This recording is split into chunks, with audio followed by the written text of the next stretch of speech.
আছে, এরা আমেরিকা থেকে বিতাড়িত হয়েছে, জার্মানি থেকে বিতাড়িত হয়েছে, আরব দেশের মধ্যে আশ্রয় নিয়েছে। এখনই সময় আসছে বাইতুল আবাদি ইহুদিদেরকে আরব দেশ থেকে বিতাড়িত করা। এই ইহুদি জালিমদেরকে ফিলিস্তিন থেকে বিদায় করার জন্য বুকের তাজা রক্ত ঢাইলা দেওয়ার প্রস্তুত হলে আমি প্রস্তুত। আপনারা কারা কারা প্রস্তুত আছে?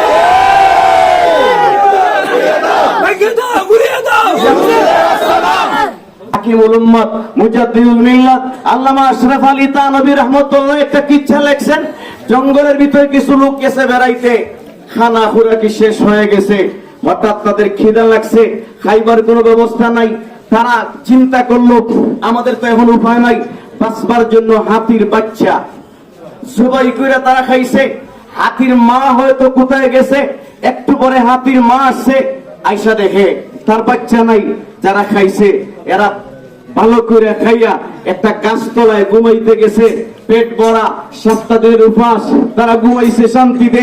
হাতি যখন আইসা দেখে তার বাচ্চা নাই, পাগলের মতো ছোটাছুটি শুরু করছে। ওই 7-8 জন মানুষের মাঝে একজনে খায় নাই, বলছে না এটা হারাম, খাবো না, এটা নিষেধ, মরবো কিন্তু খাবো না। কিন্তু বাকিরা হাতির বাচ্চার গোশত খাইছে। হাতি যখন তার বাচ্চারে পায় নাই, ঘুরতে ঘুরতে আইসা গাছতলায় দেখে কিছু লোক শুয়ে রয়েছে, এদের পেট মোটা, হাতির বাচ্চার গোশত খাইছে। হাতি কিতাবে লেখছেন মুখে শুঙ্গাইছে, যার মুখের মধ্যে তার বাচ্চার রক্তের গন্ধ ছিল তাকে হাতি ধ্বংস করে দিছে। আর যেই মুসলমান খায় নাই তাকে মুক্তি দিছে।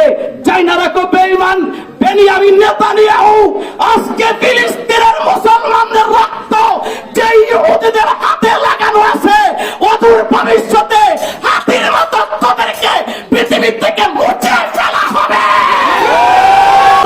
ডক্টর ইউনূসের কাছে আমাদের আবেদন, আপনি বিমানের ব্যবস্থা করেন, ফিলিস্তিন যাওয়ার ব্যবস্থা করেন।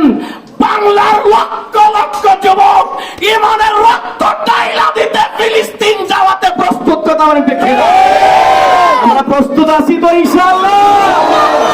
প্রস্তুত। নরেন্দ্র মোদী গরুর সেনা হাওড়া নরেন্দ্র মোদীর ডাইকা কই, তুমি আর ফিলিস্তিন না, তুমি আমাদের পার্শ্ববর্তী দেশ।